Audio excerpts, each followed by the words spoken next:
Hello friends, good morning. आप सभी का स्वागत है। आईबी सिक्योरिटी असिस्टेंट की वीडियोस सब कुछ अपलोडेड है।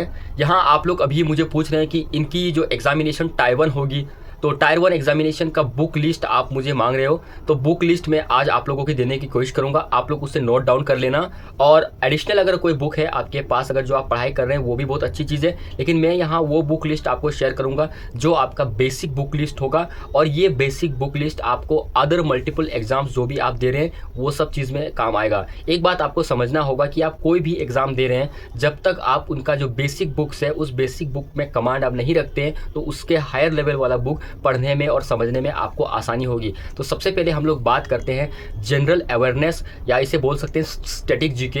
तो स्टैटिक जीके आपको कहाँ करना है, मैं अल्टरनेटिव सोर्स भी आपको शेयर कर दूंगा, आप अपने अकॉर्डिंग के हिसाब से करना। देखिए, स्टैटिक जीके में हिस्ट्री में सबसे पहले अगर आप कर सकते हैं तो क्लास 11 एंड 12 का जो हिस्ट्री है एनसीईआरटी, वो चीज़ आप पढ़ सकते हैं। पीडीएफ में आपको ये सब डाउनलोड करने को मिल जाएगा।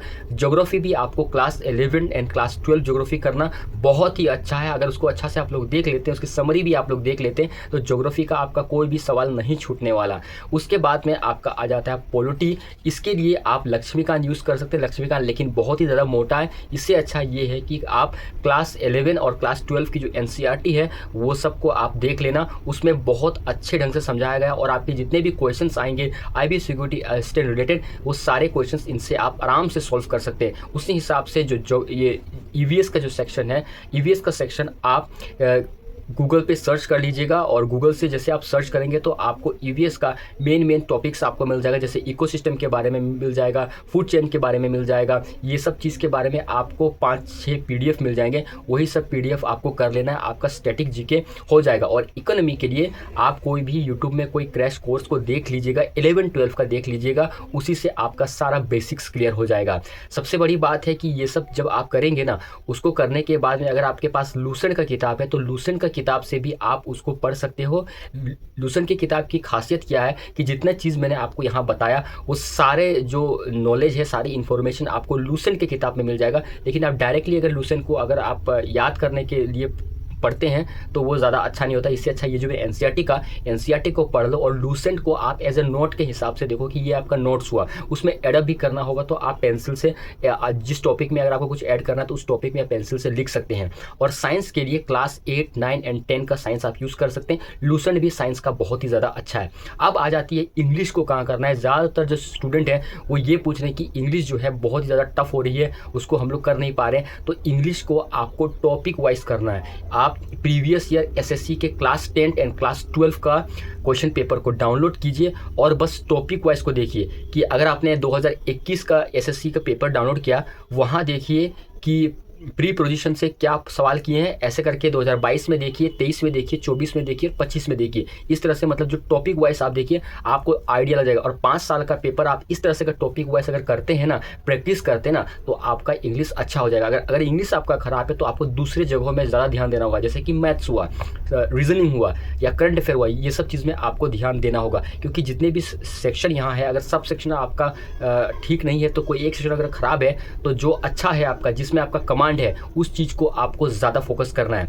फिर अब आ जाती है कि करंट अफेयर आपको कितने महीने का करना है। तो जो करंट अफेयर आपका है ना, वो आप ज़्यादा पुराना बिल्कुल नहीं करना। करंट अफेयर को देखना, खासकर अभी जो महीने का जो करंट अफेयर है वो बहुत ही ज़्यादा इंपॉर्टेंट होगा। यानी नोटिफिकेशन का महीने से, अगस्त में आपकी नोटिफिकेशन आई है तो अगस्त का जो महीना है उस महीने का नोटिफिकेशन का हिसाब से आप उसके करंट अफेयर को अच्छे से देखिएगा। अगस्त सितंबर ये 2 महीने का करंट अफेयर आपको देखना है। और अगस्त के जस्ट पहले का 2 महीने यानी जून जुलाई अगस्त का जो करंट अफेयर है ये एकदम अच्छे से याद कर लेना। और इससे ऊपर वाला यानी 2025 का जनवरी, फरवरी, मार्च, अप्रैल, मई, ये 5 वाला आप बस इंपॉर्टेंट स्कीम्स में ध्यान दीजिएगा। और international relation, internal security related कोई भी जो न्यूज़ चल रही है वो सब चीज़ ध्यान देना। जैसे कि अगर कहीं न्यूज़ पे आपको ह्यूमन राइट कमीशन के बारे में न्यूज़ आई है तो ह्यूमन राइट कमीशन के चेयरमैन कौन है, ये सब चीज़ देख लेना। और एक चीज़, इंडिया के अगल बगल जितने भी कंट्रीज़ हैं, जितने भी जो भी हैं, सबका प्रेसिडेंट, वाइस प्रेसिडेंट्स, उनका नेशनल एनिमल्स क्या है,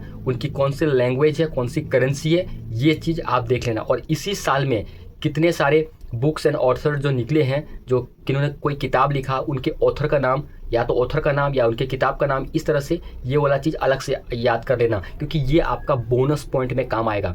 और सबसे लास्ट में आप अपना टाइम टेबल अपने अकॉर्डिंग सेट कीजिए और प्रैक्टिस भी उसमें रखिए, रिवीजन भी रखिए। प्रैक्टिस और रिवीजन ये दो चीज़ आपको लॉन्ग रन में बहुत ही ज़्यादा काम आएगा। और अब आप पूछ रहे हैं कि एग्ज़ाम डेट कब होगा। देखिए, एग्ज़ाम का डेट प्रिडिक्ट करना बहुत ही ज़्यादा हार्ड है, बहुत ही मुश्किल है। मैं प्रिडिक्ट बिल्कुल नहीं कर सकता, लेकिन एक अनुमानित मतलब एक टाइम, इस टाइम में एग्ज़ाम हो सकता है, ये चीज़ मैं आपको शेयर करूँगा। एग्ज़ाम इसी साल आपके होंगे, ACI 2 का एग्ज़ाम ख़त्म होने के बाद आपका एग्ज़ाम हो, यानी कि अभी अगस्त का महीना चल रहा है, सितंबर के एंड तक में या अक्टूबर के फर्स्ट वीक तक में आप अपने आप को ट्रेन कर लेना कि अगर मैं मेरा IB सिक्योरिटी असिस्टेंट का जो टायर 1 एग्जामिनेशन आपका हो जाएगा, ये आपके माइंड में रखना है। फिर आपने पूछा कि इस एग्ज़ाम में टायर 1 और टायर 2 में कितना टाइम गैप रहता है। देखिए, उसका जो गैप है ना, वो आपका 2 हफ्ते का गैप रहेगा, क्योंकि टायर 1 एग्ज़ाम के बाद में जो भी कम्युनिकेशन आपकी होगी ना, वो आपके ईमेल से होगी। जो आपने ईमेल फॉर्म फिलअप में दिया है,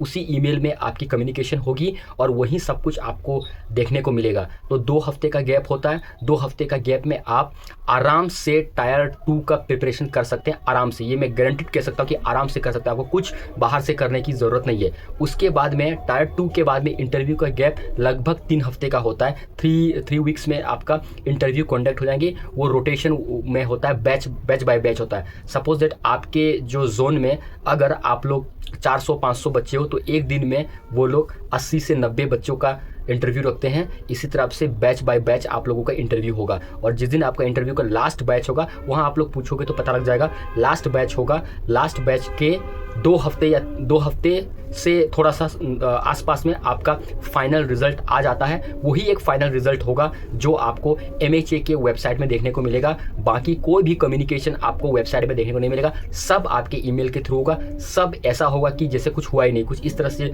वो लोग काम करेंगे। उसके बाद में आपका डॉक्यूमेंट वेरिफिकेशन करेंगे वो लोग, उसके बाद में मेडिकल कर देंगे वो लोग, और आपका घर में जाके वो लोग चेक कर देंगे कि आपने जो डॉक्यूमेंट्स दिया है और जो एड्रेस दिया है, जैसे जो भी चीज़ आपने दिया है, वो सब चीज़ सही है या नहीं। और प्लस आपकी बैकग्राउंड चेकिंग तब शुरू हो जाएगी, यानी कि आपका रिकॉर्ड कैसा है, आसपास मोहल्लों के लोग आपके बारे में क्या सोचते हैं, क्या नहीं सोचते, ईच एंड एवरीथिंग। ये सब चीज़ आपके सिलेक्शन होने के बाद होगा। और सिलेक्शन होने के बाद में अगर कोई डॉक्यूमेंट में कहीं भी कुछ आपका प्रॉब्लम्स हो रहा है, बाकी वो लोग देख लेंगे कैसे करना, नहीं करना, ईच एंड एवरीथिंग मेरे से बेटर वो लोग आपको गाइड कर देंगे। आपको अच्छे से उन लोग लेके जाएंगे और कहाँ से क्या क्या करना है सब कुछ वो लोग शेयर कर देंगे। तो सबसे इंपॉर्टेंट हो जाता है कि अगर आप सिलेक्शन फाइनल लिस्ट में ले लेते हैं, तो उसके बाद में आपको किसी चीज़ के बारे में और कोई भी टॉपिक या कोई भी चीज़ के बारे में आपको सोचने की ज़रूरत नहीं है। इंटरव्यू में आपने पूछा कि ड्रेस कोड क्या होना चाहिए। जब आपका इंटरव्यू का समय आएगा, तब मैं प्रॉपर इसका ड्रेस कोड का वीडियो बना भी दूंगा, और मैंने उस समय में क्या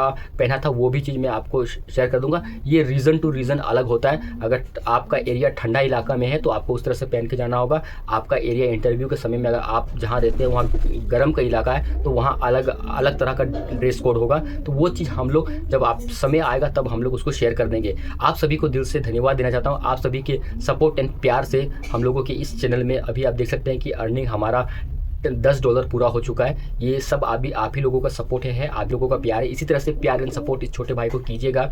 और भी कोई जानकारी होगी, क्वेरीज होगी, तो आप लोग कमेंट्स कर देना। मैं जल्द से जल्द वो चीज़ अप्लाई करने की कोशिश करूँगा और आप लोगों को उसकी आंसर दूंगा, या तो कमेंट में दे दूंगा, या तो वीडियो फॉर्मेट में आप लोगों को मैं एक वीडियो बना के शेयर कर दूंगा। और वीडियो बनाने का मेरा मकसद बस यही है कि इसमें से कुछ हेल्प मेरा भी हो जाता है आप लोगों के हेल्प से, सपोर्ट से। तो इसलिए मैं सोचता हूँ कि जो भी कमेंट्स आपके आएंगे सबको एक बार कंपाइल करके एक वीडियो फॉर्मेट में अपलोड कर दूँगा। बाकी मैंने 2 एजुकेशनल वीडियोस बनाई है। शुरू में तो उतना आता नहीं है, लेकिन मैंने कोशिश करी है जितना ऑथेंटिक हो सके।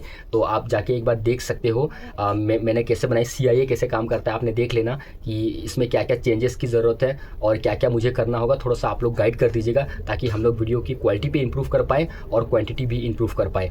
और हर दिन और हर हफ्ते कुछ ना कुछ इंपॉर्टेंट अपडेट्स का वीडियो जो भी आएंगे आपको इस चैनल में मिल जाएंगे। लाइक एंड सब्सक्राइब जरूर कर दीजिएगा। और कोई भी अच्छे जॉब की वैकेंसी आएगी, सारा जॉब तो मैं कवर नहीं करूँगा, अच्छे खासकर ये जो कॉम्बैट पोस्ट हुआ, डिफेंस पोस्ट हुआ, एयरफोर्स हुआ, नेवी हुआ, इस तरह का पोस्ट आएंगे तो मैं उसको जल्दी अप्लाई कर दूंगा। और जो मुझे लगेगा कि नहीं ये जॉब आप लोगों को अप्लाई करना चाहिए, वो चीज़ भी मैं आप लोगों को इस चैनल के माध्यम से अपडेट कर दिया करूँगा। और एजुकेशनल वीडियोज़ कुछ जो भी होंगे, कुछ केस स्टडी वगैरह, ये भी मैं आपके सामने में शेयर कर दूँगा। जय हिंद, जय भारत, अपना ख्याल रखिएगा।